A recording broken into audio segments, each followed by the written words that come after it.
1930 में अमेरिका में अखबार एक सर्जरी को ऐसे प्रमोट करते थे जिसमें वो एक बर्फ तोड़ने वाले सुए को आपके दिमाग के अंदर डालते थे एक हथौड़े की मदद से। उस सर्जरी को लोबोटमी कहते थे।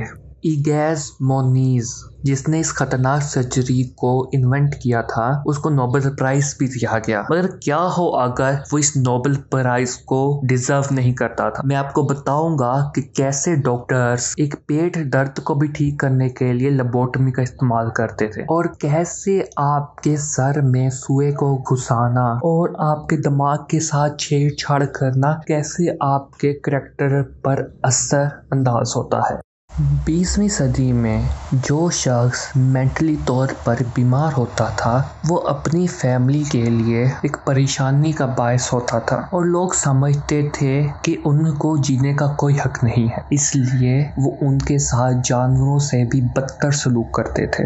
उनको जेलों में बंद कर दिया जाता था, उनको टॉर्चर किया जाता था और कई केसेस में उनको मार भी दिया जाता था। और जब मेंटल हॉस्पिटल्स का कॉन्सेप्ट आया तो ऐसे लगता था कि वो उनका इलाज जो है ना वो सही तरह से कर सकेंगे, मगर ये चीज गलत थी। मरीजों को दीवारों और बेड के साथ बांध कर रखा जाता था, उनको बिजली के झटके दिए जाते थे और ड्रग लेने के लिए उनको फोर्स किया जाता था। उनको कई सालों के लिए मेंटल हॉस्पिटल्स में रखा जाता था बगैर किसी रिकवरी के। मगर जब लोबोटमी आई उसने सब कुछ बदल के रख दिया। ये उन लोगों को मेंटल हॉस्पिटल जाने से बचाती थी जो मेंटल डिसऑर्डर के मरीज होते थे। मैं जानता हूँ कि ये बात सुनने में थोड़ी अजीब लगती है, स्पेशली अगर मैं कहूँ कि एक फ्लू के मरीज को फ्लू जो सा है वो दवाई से दूर रखने में मदद करता है तो कितनी अजीब बात होगी। जबकि जो सी लोबोटमी थी वो काफी हद तक बहुत ज्यादा खतरनाक लगती है, इवन मेंटल हॉस्पिटल्स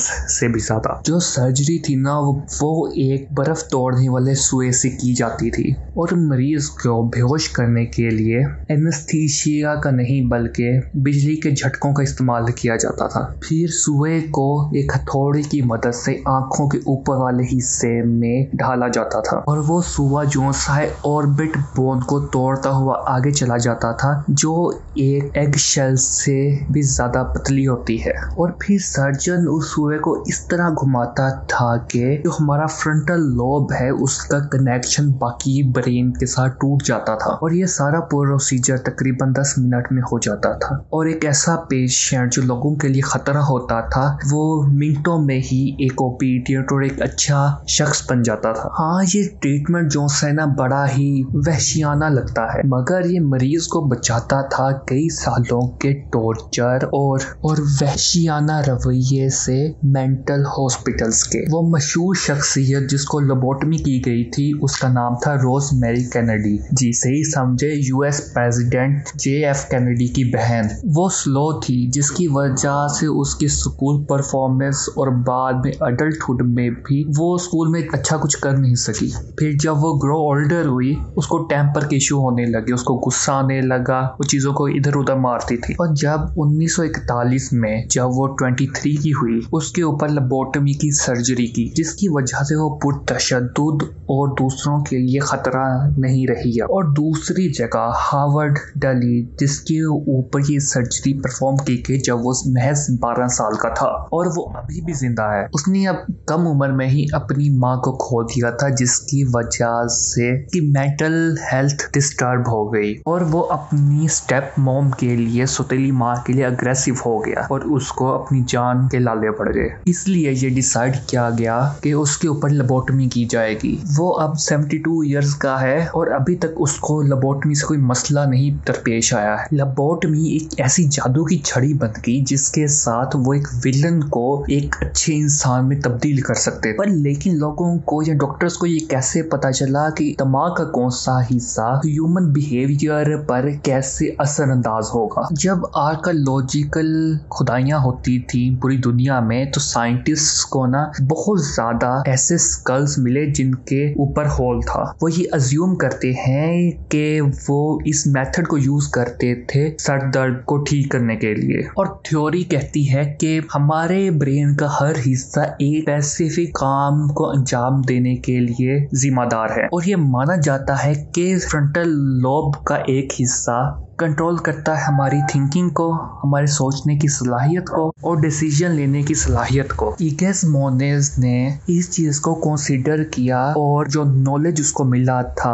दिमागी चोटों से मुतल्लक सेकेंड वर्ल्ड वॉर में, और फिर उसने सोचा कि अगर फ्रंटल लोब पे कोई इंजरीज हो, अगर वो किसी तरह हेल्पफुल हो यानी कि मदद कर सकती हो किसी तरह से कि ये इंसानों के बिहेवियर को मॉडिफाई कर सके। न्यूरोलॉजिकल कांग्रेस में उसको पता चला कि साइंटिस्ट ने बंदरों की सेरिब्रल कॉर्टेक्स को रिमूव करके देख लिया है। उनको पता लगा है कि वो इसके बाद भी जिंदा रहते हैं मगर वो इतने ज्यादा बेचैन नहीं होते जैसे वो पहले थे। तो ना मोनेज को ये आइडिया मिला कि जिनको मेंटल डिसऑर्डर होता है उनको भी सेम तरीके से हम ठीक कर सकते हैं। के बाद उसने मेंटली अनस्टेबल लोगों के दिमागों को ड्रिल करना स्टार्ट कर दिया और ये चीज काम कर गई और लेबोटमी एक सोल्यूशन बन गई ऐसे लोगों से डील करने का जो लोगों के लिए खतरा होते थे। और किसी ने इसके काम ना करने पर सवाल भी नहीं उठाए क्योंकि लोगों को इतना पता ही नहीं था, डॉक्टर्स को इतना पता नहीं था कि दिमाग काम कैसे करता है। पर लेकिन को यकीन था कि लेबोटमी जो है वो काफी ज्यादा हेल्प करती है मेंटली अनस्टेबल लोगों को ठीक करने में। ये तरीका जो हमको मिला था इस तरीके ने हमारे आबाओ अजदाद की भी बहुत मदद की थी। स्कल्स के ऊपर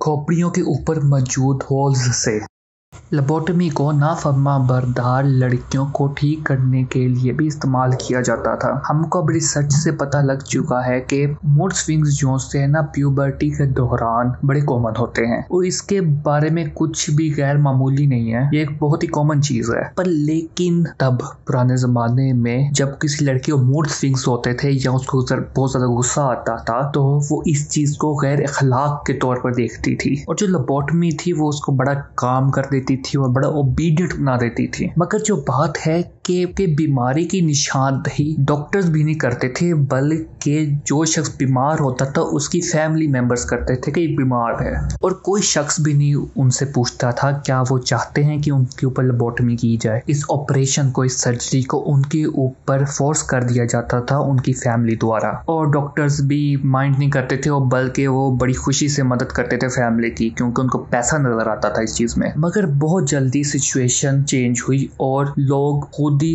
लेबोटमी करवाने लग गए। मगर क्यों? ये सारी चीजें की वाल्टर फ्रीमैन ने। वो एक न्यूरोलॉजिस्ट और एक साइकाट्रिस्ट था। खैर मैं उसको एक शोमैन कहना ज्यादा बेहतर समझता हूँ और इंसानी तारीख का सबसे अच्छा मार्केटिंग स्पेशलिस्ट उसको कह सकते हैं। वो एक सर्जन भी नहीं था इसलिए वो अपने पेशेंट्स के ऊपर खुद सर्जरी नहीं कर सकता था, मगर इस चीज ने उसको रोका नहीं। ईगस ने कहा था कि लेबोटमी जो सी ना बड़ी एक्सट्रीम सर्जरी है, उसको हर सूरत में ना करने की कोशिश करनी चाहिए। मगर फ्रीमैन ने लेबोटमी को हर चीज का इलाज बनाकर उसने पेश किया, इवन बदअखलाकी का भी। उसने इसको ऐसे पेश किया कि ट्रीटमेंट जो है बस थोड़ा सा रिस्की है उस ट्रीटमेंट से जो हम दांत को निकालने के लिए करते हैं, और वो अपनी सर्विसेज देता था जब वो कंट्रीज के दरमियान ट्रेवल कर रहा होता था, जैसे आजकल कोई भी सिंगर करता है टूर। जो ऑपरेशन को था एक शो बना दिया था। मिसाल के तौर पर उसने डॉक्टर्स, नर्सेस और अपनी ऑडियंस को मुकम्मल तौर पर शौक में ढाल दिया था जब उसने 2 पेशेंट्स के ऊपर एक साथ सर्जरी की। उसके इतने ज्यादा फैंस थे कि उसने एक बार एक दिन में 25 औरतों के ऊपर ऑपरेशन किया और जैसे जैसे वक्त गुजरा उसने लोगों को यकीन दिलाना शुरू कर दिया कि जो लेबोटमी है ना वो किसी भी चीज को क्योर कर सकती है, इवन कब्ज को भी। उसका मकसद था कि अगर हम कहेंगे कि लेबोटमी जो है वो और ज्यादा डिजीज को क्योर कर सकती है, मतलब कि और ज्यादा पेशेंट्स आएंगे हमारे पास। मगर सवाल पैदा होता है क्या ये चीज इतनी ज्यादा मौसर सुंदर थी जितनी इसको बताया जा रहा था, और उन पेशेंट्स के साथ क्या होता था जिनके ऊपर लेबोटमी की जाती थी। फ्रीमैन ने अपनी एड कैंपेन में काफी सारी चीजें जो उसे वो नहीं बताई थी। उसने ये नहीं बताया था कि इस वहशियाना प्रोसीजर की वजह से 490 लोग मर चुके हैं, और जो बच गए हैं वो एक ऐसी स्टेट में अपनी जिंदगी गुजार रहे हैं जिसमें वो किसी भी चीज के ऊपर रिएक्ट नहीं कर सकते। और उनका क्या, जिनकी सर्जरीज मुबैना तौर पर सक्सेसफुल करार दे दी गई हैं। सर्जरी करने से पहले रोजमेरी जस्ट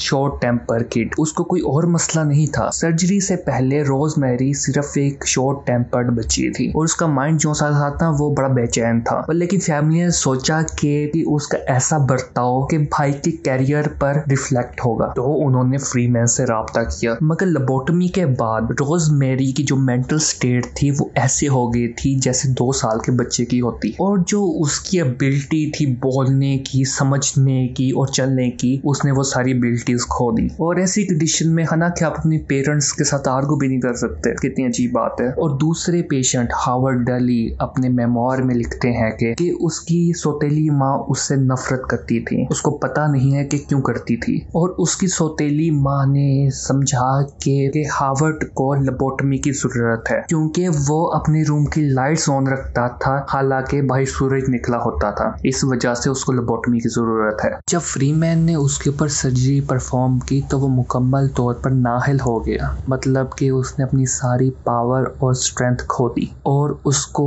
अपने ही घर से निकाल दिया गया। इसके बाद उसको डिप्रेशन हो गया जिससे उसने लड़ने की कोशिश की अल्कोहल और ड्रग्स लेकर, और उसको सालों लग गए अपनी जिंदगी को संभालने में। और जिन तकलीफों का सामना उसको करना पड़ा उसने अपनी किताब में सारी लिखी है। किताब का नाम है माय लेबोटमी। हावर्ड जो था बड़ा खुशकिस्मत था कि उसने इस वहशियाना प्रोसीजर से खुद को बचा लिया था और उसने अपना मेमोयर भी लिखा, जबकि बाकी पेशेंट्स इतने ज्यादा ब्लेस्ड नहीं थे। काफी पेशेंट्स जिनके ऊपर लेबोटमी की गई उनको दोबारा मेंटल हॉस्पिटल्स भेज दिया गया। दरअसल चीज ये है कि एक बंदे का जो किरदार होता है ना, वो इस चीज से नहीं होता कि उसका सेक्स क्या है, उसकी उम्र कितनी है या उसने कितनी तालीम हासिल की है। और आप इस चीज को तब्दील नहीं कर सकते एक शख्स के दिमाग के अंदर ड्रिल करके। साइंटिस्ट गलत थे और ये ट्रीटमेंट पेशेंट्स को एक अच्छे इंसान में तब्दील नहीं कर सकता था, वो सिर्फ इनको डिसेबल्ड ह्यूमंस बनाता था। मगर इस चीज